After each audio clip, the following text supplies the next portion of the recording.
ठिकराटो वेझो 8 थंभनि तां तारूं चोरी थियूं आहिनि। इलाइक़ो ऊंधाईअ में ॿुॾी वियो आहे।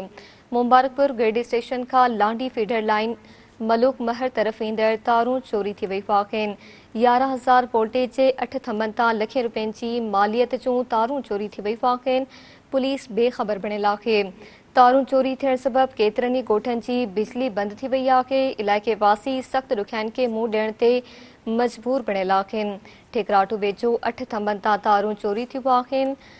मुबारकपुर ग्रेड स्टेशन खां लांडी फीडर लाइन मलूक महर तरफ़ ईंदड़ तारूं चोरी थी वियूं आहिनि। 11,000 वोल्टेज जे 8 थंभनि तां लखें रुपयनि जी मालियत जूं तारूं चोरी थी वियूं आहिनि। पुलिस बेख़बर बणियल आहे। तारूं चोरी थियण सबबि केतिरनि ई ॻोठनि जी बिजली बंदि थी वई आहे। इलाइक़े वासी सख़्त ॾुखियाईनि खे मुंहुं ॾियण ते मजबूर आहिनि। ठिकराटो वेझो 8 थंभनि तां तारूं चोरी थियूं आहिनि। इलाइक़ो ऊंधाईअ में ॿुॾी वियो। मुबारकपुर ग्रेड स्टेशन खां लांडी फीडर लाइन मलूक महर तरफ़ ईंदड़ तारूं चोरी थी वियूं आहिनि। 11,000 वोल्टेज जे 8 थंभनि तां लखें रुपयनि जी मालियत जूं तारूं चोरी थियूं आहिनि। पुलिस बेख़बर बणियल आहे। तारूं चोरी थियण सबबि केतिरनि ई ॻोठनि जी बिजली बंदि थी वई। इलाइक़े वासी सख़्त ॾुखियाईनि खे मुंहुं ॾियण ते मजबूर बणियल आहिनि।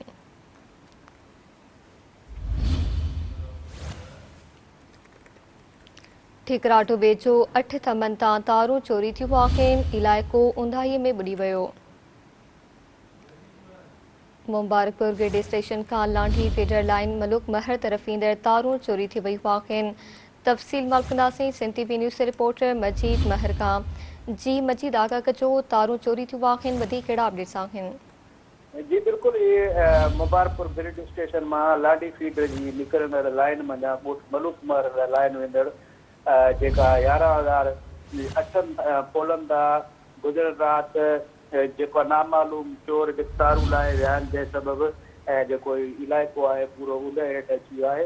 जॾहिं त मुबारकपुर पुलिस ऐं वापदा जो अमलो आहे उहो इन शइ खां लातालुक पियल आहे। ॻोठाणनि सां राब्तो करण ते उन्हनि ॿुधायो त बिजली न हुजण सबबि जेको राति ही 8 पोलनि तां तारूं लही वियूं आहिनि, पर हिन वक़्तु ताईं सेको अमलो या मुबारकपुर पुलिस न पहुती आहे। मां तव्हांखे ॿुधाईंदो रहां त काफ़ी जेको आहे ॾींहंनि खां ही तारुनि जी चोरी जेको आहे हिन इलाइक़े में वरी हिकु दफ़ो ॿीहर शुरू थी वई आहे, पर पुलिस हिन वक़्तु ताईं को तहरुक न वरितो आहे।